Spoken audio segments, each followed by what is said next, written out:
What is up, everybody? Welcome back to another edition of the Sheehan Show with me, Sean Sheehan, here on Sherdog.com. And today I'm looking ahead to the fourth installment of the PFL global season as the heavyweights and light heavyweights kick off their year in the Universal Studios on May 1st, coming up this week. It's another Thursday night card, and it's a pretty good card as well to look ahead to. I'll be honest, the three cards we've had so far have all been brilliant, to be honest. The first two cards are absolutely exceptional. The third card was really good on paper and then delivered as well. What more can you ask for? So I think, you know, there's a lot of people who talk about PFL and they don't even watch it. But for the people who do watch it, I think they've had, they've had a pretty good summer so far and can't complain. And I think this one, I would be a tad more skeptical about how good this one is on paper based on one or two, especially the main event. I don't know what I had the main event as the main event, but other than that, it is pretty good. And I think PFL have some money in the bank considering what's happened already this year. So it's been very, very good. The last few episodes as well, I've touched on the non-fight parts of the season so far, and I think I've been very positive about almost all of them, and I don't think anything has changed in the last couple of weeks since I last spoke to you. All three cards so far, the commentary has been good, the production has been good, the outside of the cage. I know a few people are giving out about the pacing again, but look, the PFL are now and I think most organizations now, maybe not most, but a lot of organizations now are doing the half an hour per fight. And if there's a first round knockout, you're going to have pacing issues. If you have a 15-minute fight, you're not going to have any pacing issues. Sometimes pacing issues are the issue in a really good card or in a really exciting card. Let's put it that way, where there's lots of first round knockouts or submissions or things like that. So I you know what? I didn't really notice it until one person or maybe two people reached out to me, and that is one of those things that you can't blame anyone for. Like, if you're the PFL, if you're the UFC or whoever you are, you can't and you have signed up to be on ESPN from 10 till 12 and then 12 till 3 or whatever. You have to kind of do that, don't you? And okay, would we rather, there's a fight finished, the next fight's in the cage by the time the post fight's done? Yes, I think we'd all prefer that, but that's not realistic. So I wouldn't criticize PFL over that at all. I think in the past, it has been an issue not just for the PFL but for other organizations as well. But not as much for me this time around. So we bang on into next week and let's get straight to it and let's talk about it. So the main event is Phil Davis against Rob Wilkinson in the light heavyweight division. And I'll be honest, I was surprised when I heard Phil Davis was in the tournament this year. I was surprised when I heard he was fighting Rob Wilkinson, and I was surprised when I heard it was the main event as well. So a lot of surprises there. But look, you have to give it to Phil Davis. He has been a good, consistent fighter over the last number of years. And look, does he have the most exciting style in the world? No, but he has got the results for the most part.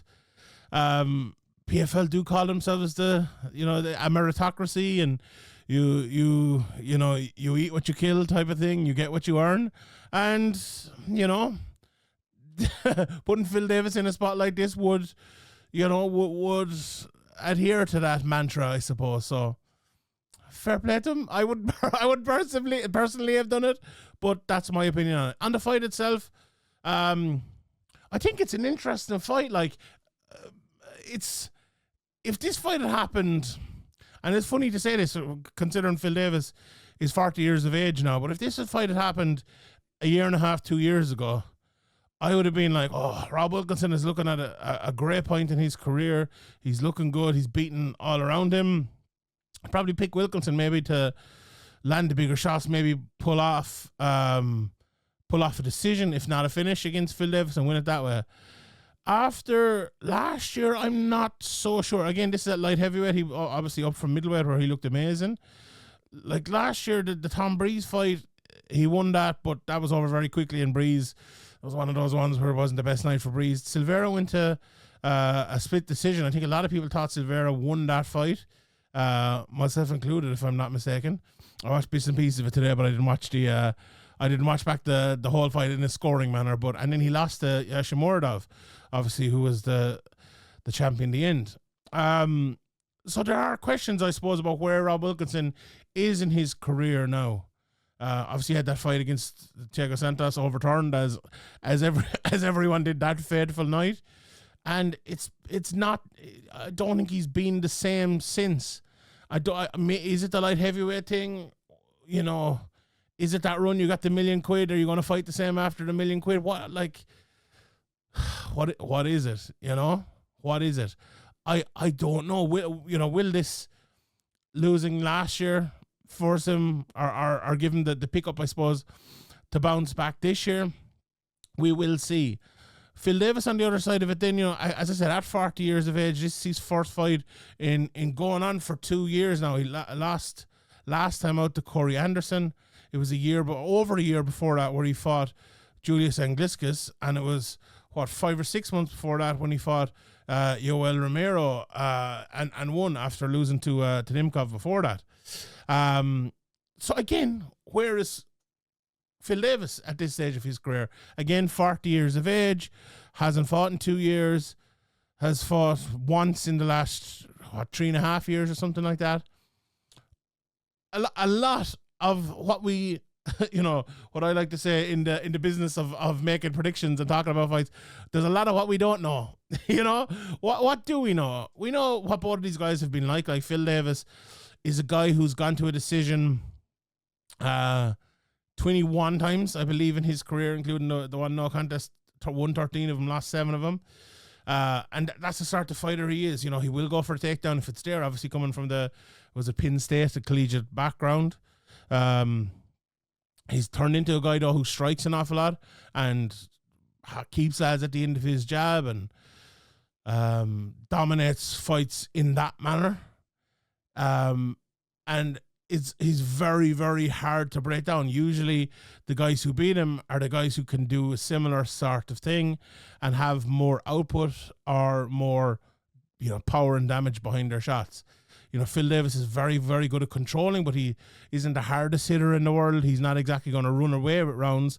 So if you can land your few big shots against him, you can take rounds and fights from him. Now, Rob Wilkinson, and at the other side of it, can he do that to Phil Davis? I think he probably can. He is a guy who's, he's only been to 3 or 4 decisions in his career, 17 finishes and 19 wins, 10 knockouts in there. And he is a guy who's gone in there against the likes of, Pesta and Akhmedov and guys with strong wrestling, Silveira, and been able to, finish some of them or beat some of them to a decision. And if he is to win this fight, look, this fight goes one of 2 ways. It's either Phil Davis controlling and wins a decision, or it's Rob Wilkinson takes that control away for an end to the fight, or an end to the discussion about who wins the round, if you want to put it that way. That's what he has to do in this fight, Rob Wilkinson, in my opinion. Can he do it? Maybe he can. I don't know. Do I have the same belief in him as I said that I had a couple of years ago? This fight almost guaranteed to go to a decision, I would say. And Phil Davis, again, let me read that record: 13-7 in decisions. Okay, not the best decision record in the world for a lad who goes to a lot of them, but still, he wins nearly double the amount that he has lost. So, I think, as much as it kind of not pains me to say, I don't care who wins, but I'm looking here as well. Rob Wilkinson is the favorite, -148. I think Phil Davis at a plus 124 underdog. I think that might be the bet here. So I'm going. My pick is going to be Phil Davis, but yeah, I'll be gladly surprised if this fight is is better than I think it's going to be. And people know I'm usually not that negative when I'm doing my previews, but for this one, Phil Davis. I can't be, but you never know. You never know what happens. So Phil Davis is going to be the pick, and the decision is definitely the pick. The co-main event then, a very interesting fight between Valentin Moldavsky and Sergey Bilostenniy. It's one of those fights that I think was is bound to happen. The word I suppose it is got to be bound to happen, considering how good both of these guys have been over the last couple of years. I've been really impressed with Bilostenniy, to be honest. Like when he came in last year he come in as a replacement, didn't he? But he'd fought obviously a couple of times in Bellator. Then he fought Baglai Ivanov. Looked really good in that fight. I remember talking about that one of the post shows last year and saying to people, okay, this is a heavyweight fight that went to decision, but bear with me, you need to watch this. It was very, very good. And he was very good in that fight. And then he got a heel hook win against Terrell Fortune. I believe it was an injury that put him out of the semi-finals last year, but he's back in here now. And, Moldavsky, obviously, hit and miss year last year. He came in and he beat Steve Maury, beat Ante Delia. Looked really good in both of those. The Maury fight was in Bellator. Then he fought Ante Delia. Looked really good in that. Got his first, or his second ever knockout. I think his first knockout in PFL and Bellator. And looked really fantastic. He got one. It was his second ever. And then he came in against Valentin Vassell. And he lost that one by a split decision. And you're kind of thinking, Vassell had beaten him before. He had beaten Vassell before. You're thinking, okay, this trilogy is definitely going to be Moldavsky. But again, he slipped at the final hurdle, and it didn't work out for him, which is very, very unfortunate, obviously. But you have to think as well that this is a big opportunity for Moldavsky at 33 years of age to kind of get back into being, that world champion, that world level, because we've seen it from him before. He's not only beat the lads I've mentioned, but beat Tim Johnson, Ryan Nelson, Javier Ayala, Simon Bior, who's still doing good things over in KSW.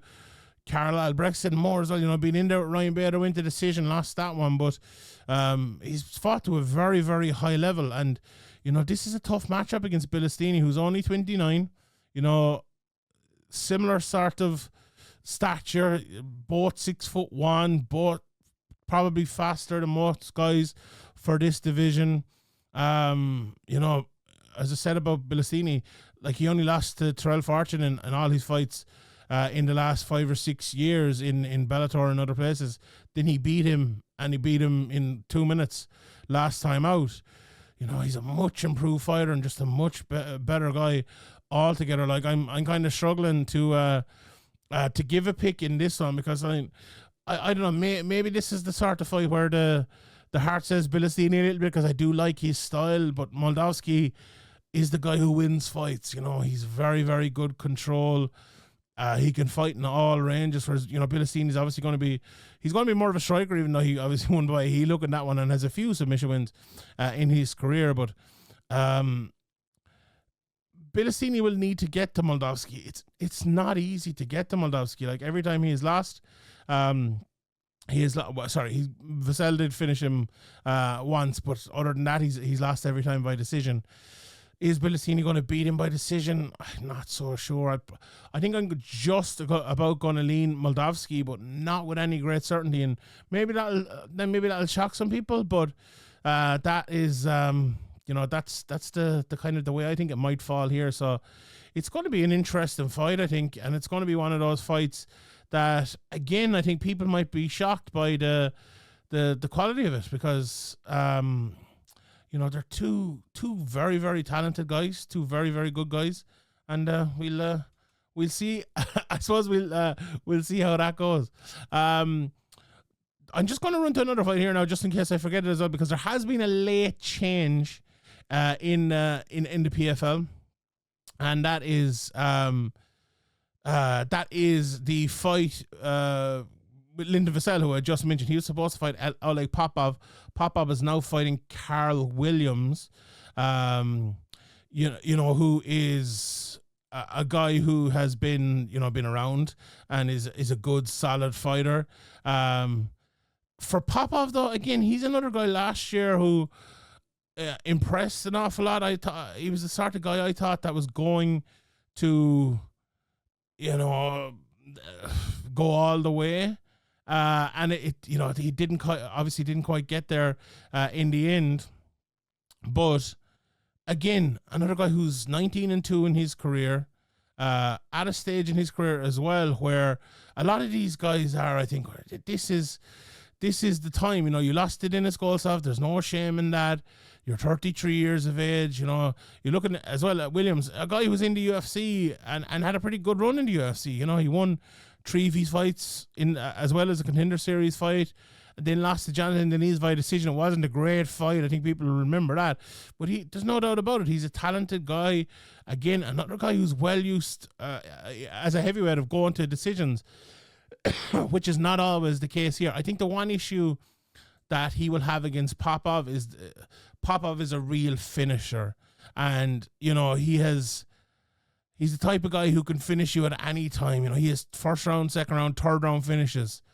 And I think that's going to be the difference here. Like Popov as well, he's been fighting good lads for a while. Like he fought Gokhan Sakharam back 2 or 3 years ago. Mauri, Franklin, Vassell, Golsov. That's some high level stuff there. And I know Williams will be fighting the likes of Sherman, Taffa, Deniz. Good fighters, but I would put the lads Popov is fighting ahead of him. So Popov, I think, is going to be the pick in that one.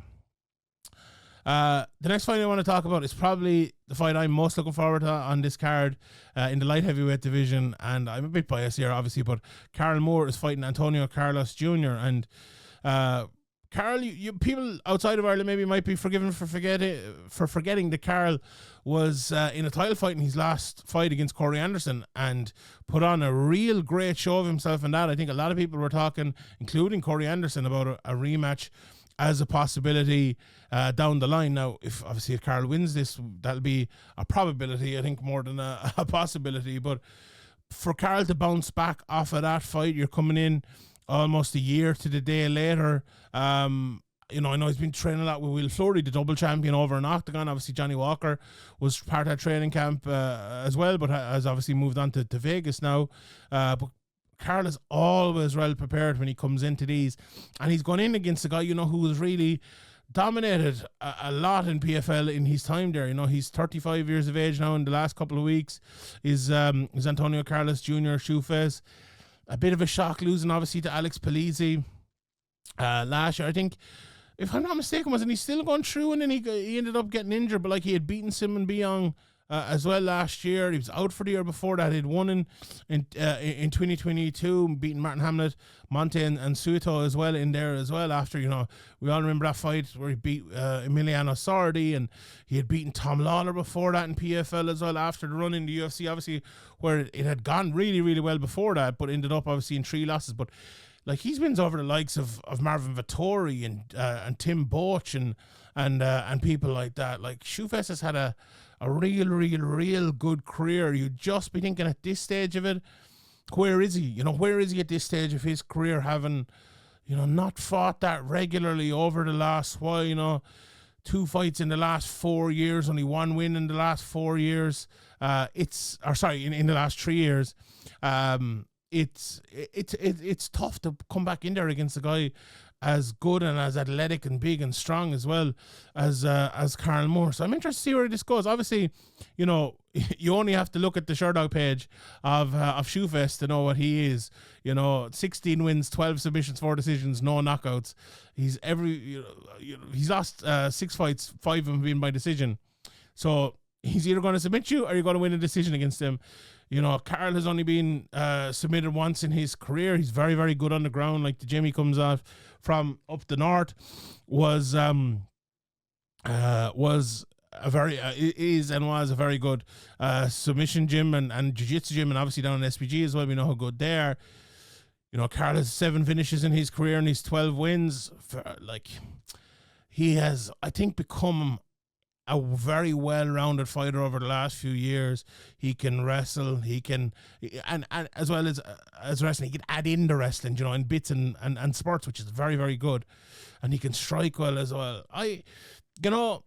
Based on the fact that Shoeface hasn't been as active, and based on how good Karl Moore looked last time out, I as people know on these shows, I'm not very biased usually with my picks, but I'm going to throw the Karl Moore pick out there. So Karl Moore is my pick for that one. Right. There's some other interesting fights as well on the card, and we'll run through them here. I'm going to go from top to bottom here for a couple. Alex Polizzi and Rafael Xavier. That's a very, very interesting fight. That is the backup fight in light heavyweight. You know, Polizzi, as I just mentioned there, has been in there with some good guys and has beaten some good guys as well. As we know, he obviously beat Shoeface, his win over Grant Neal. You know, he's been in there with Karl Moore, Impica Sangana, Yoel Romero, Julius Angliskas beat the former champ Ricardo Carvalho, you know, and he's fighting Xavier, who, you know, I've heard a lot of him over the last while. You know, he fought a lot in Octagon and obviously fought in Bellator last time out against Simone Powell. Went to a split decision with Simone Powell. So very, very interesting. That's definitely one to keep an eye on there. And the other light heavyweight fight on the undercard is Marcelo Nunes against Sullivan Cawley. Again, an interesting fight. You know, Nunes getting on a tad bit now at 36 years of age. He'll be 37 this year, 11-2. But won his last two fights, you know, after losing to Maurice Green. A guy who, again, has really good submissions and a few knockouts in his career, but up against a guy like Sullivan Cawley, who, you know, came into his career and, you know, was blowing everyone away, knockout after knockout after knockout. They met Luke Traynor in a real interesting fight, and Traynor got the better of him, but he's bounced back since then and won well. I think if Cawley can keep this fight on the feet, or you know, even if he gets on the ground, he needs to stay on top and be very, very careful there. I think he will win that fight. You know, he's not that big of a favorite there, minus 125 best price there on Cawley. I'm looking at Karl Moore here as well. He's the favorite as well, minus 133. So maybe not as big of an underdog pick as I was, or a bias pick as I was talking about. But yeah, I like Cawley in that fight, no doubt about that one. We mentioned obviously the Oleg Popov fight, and there's two fights more to talk about here. Let's talk about Alexander Romanov against Tim Johnson first. Do you know what I'll say? Fair play to PFL for giving Tim Johnson opportunities. He's 40 years of age now, only a couple of weeks ago turned 40, 18-11, and he has come in and short notice and given a good account of himself in a few fights. You know, okay, he lost the Goltsov and Nimkov early enough, but he's game and he comes, and he won 3 fights before that in a row, beating Said Swama, who was a good prospect at the time in Bellator, and then had a win over Danilo Marquez in the PFL.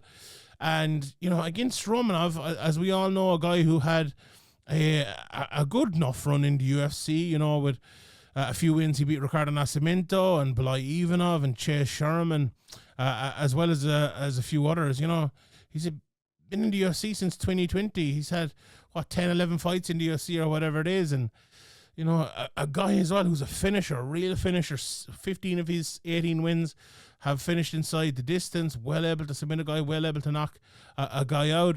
I'd be interested to see what approach he takes in the Tim Johnson fight, because Tim is dangerous on the feet. Like, will he try to take Tim down, or will he look at kind of maybe the last couple of fights, and especially maybe the Goltsov one, where Tim went out there and he gave a few shots, but he took a few as well. And like Romanov, I think probably would have the power maybe to be able to get him out of there. But I like this fight an awful lot.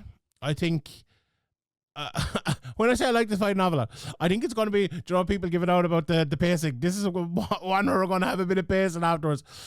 And you need a few fights, I think, in the middle of a card that are going to finish quick. And I think, I think this is going to be the one. I like Romanov in this one, no doubt about it. I mentioned Rodrigo Nascimento a few minutes ago, and he is in such an interesting fight against Abraham Babli. Babli's one of those lads. I've seen him fight a good few times now.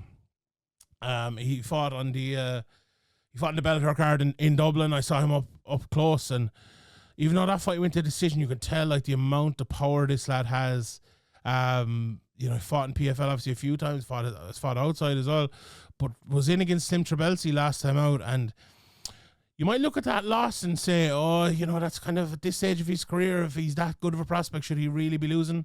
But Tim Trabelsi is, and I remember saying it at the time, I think I gave it on the betting show as well, like, This guy is a real high level grappler, judoka coming out of France, and Babli put on a real good display against that. It was a split decision. A lot of people think Babli actually won that fight.